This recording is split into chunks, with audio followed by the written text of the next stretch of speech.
situation. Now you got cars like the 88 car. He may be out of gas right now. You never know about this. This is a bad situation when you run this hard all night long. Jeannie, what do you think about this? You're exactly right. It was just moments ago when Dale Jarrett said, hey, how much longer are we going to be sitting here because fuel is a concern for me? And the ironic part is he's directly across from his pit, and there's nothing his guys can do for him because he is out of gas. Get on the flat, DJ. Come on down, come on down.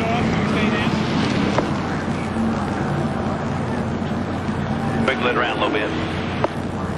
Trying to get some fuel in the fuel cell to the fuel pickup so that car will run.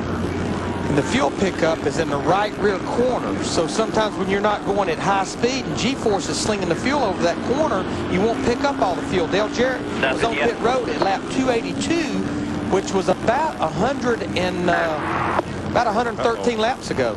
They should use a big brown truck to push him. Well, that's what they look like they got going on right now, Chris. But as Larry's saying, when the cars are running, there may be another gallon of gas in that race car, but because it's sat there and got back down with the foam that's inside the fuel cell, it needs to be basically forced over to the right-hand side of the car where the pickup is to get the car refired, and he would probably have enough to complete the other 5 laps here. Well, see, they can't restart the race as long as they're pushing him around here. They got him out on the racetrack. And Ready, I'm on drive. Also, Mike Skinner is being pushed down in turn 2. Man. Now, this is fair because the cars stopped running past the entrance to pit road. So all we're doing is pushing them back around to the pits. Remember, once the white flag comes out, you can't receive any assistance on the racetrack. And since he had to come to pit road, they're going to go ahead and put 4 tires on him. Probably not going to have time to use them. He had to have 4 tires. He's riding around on the apron. He'd got all that debris and stuff on the tires. He couldn't have taken off. It'd taken him 3 laps to get them cleaned off. So just a number of issues here that. And it's hard to get one to go until they park these records. Matt? Greg Zipadelli is Tony Stewart. What did NASCAR tell you? You had several conversations with them. I was just arguing because I didn't want them to stop and go to red. I hate to finish under yellow, but after the season we've had here, and as good a cars we have, I hate to give it up at the end there. We'll just, Tony, will have to dig deep here and get a good restart, and hopefully we can bring this home for Home Depot and Pontiac here tonight in this Pontiac Excitement 400. Pontiac still looking for their first win this season, Mike. Thanks, Matt. Stewart and Gordon nose to tail. Remember the last time that happened on a short track, Bristol, Tennessee, last lap?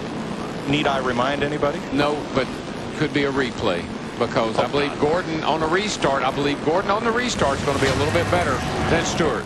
Bristol, Tennessee. They were racing, I believe, for 4th place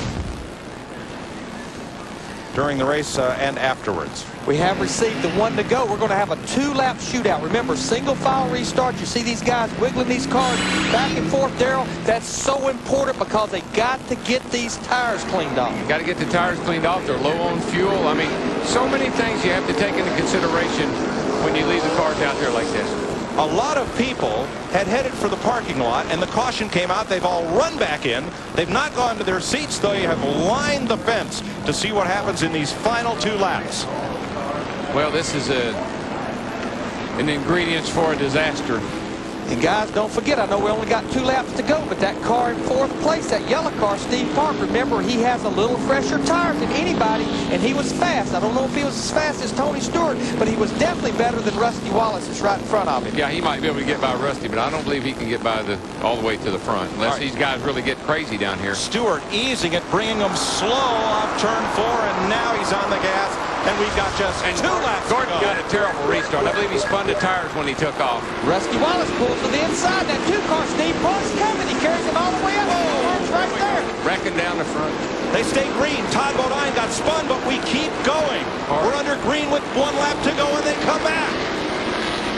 Look at Rusty all over the rear bumper, that 24 car. Gordon got such a terrible restart, and it really cost him a shot at getting up there and getting after Stewart. Last lap. There's a Park right there. Got a shot at getting under Rusty off of 2 over here. Can't quite make it happen. Car spinning down the back straightaway. No matter. Checkered flag in the win. Tony Stewart, 10th career victory, 1st of the season.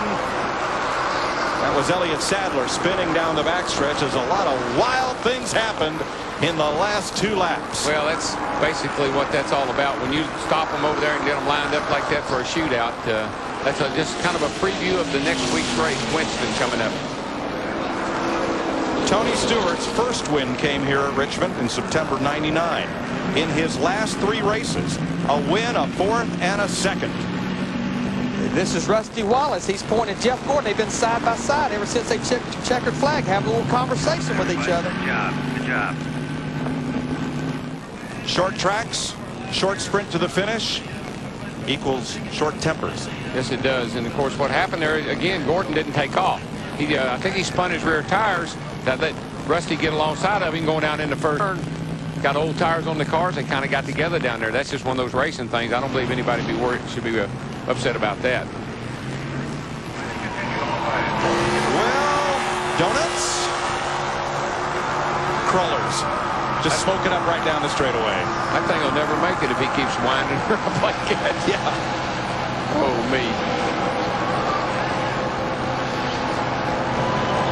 Holding 3 fingers out the window, Tony Stewart embarks on the Polish victory lap, made famous by Alan Kulwicki,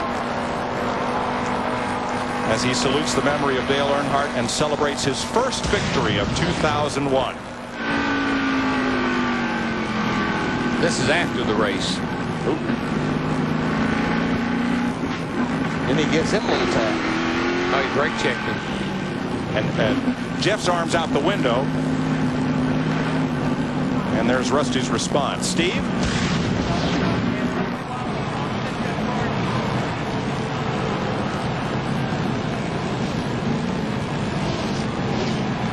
These guys are wanting to fix the cars. We don't need to walk up on it. Hey, I had to sign up with him. Rusty, what'd you say to Jeff? Out of here. What'd I say to Jeff?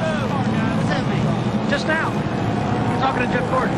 Well, I had a great race today. I led the most laps. We finished 3rd. We gained a lot of points on Jarrett, and that was a big thing for me today. I was real happy with the car. And, man, I tell you, it's got too loose at the very end there, and I fell from the lead to 3rd, and not much I could do about it. Let's go to Matt. Well, Jeff Gordon has climbed from this car. Jeff, what about your conversation with Rusty? Well, you know, he body slammed me pretty bad there at the last corner. And, I mean, it was just racing, but I was a little mad at him, you know. Thought it was a little uncalled for. You know, he got a good restart, and he got underneath me, but there's no reason for him to just slam me all the way up in the other lane. But DuPont Chevrolet was great today. I mean, I thought we had a shot at winning there at the end. You never know what could have happened, you know, with the old tires like that on the restart. We might have had a shot at him, but we'll never know now. But just really proud of Robbie and these guys. They worked hard, come home with another runner-up finish. You know, it's a good points day for us. We're real happy. What was Rusty's response? Oh, well, he was mad at me because of what happened afterwards, because I just thought it was uncalled for what he did, you know, going in there. He said, hey, you know, I just drove in there and couldn't stop and drove into you. And, you know, that's just, I guess, short track racing.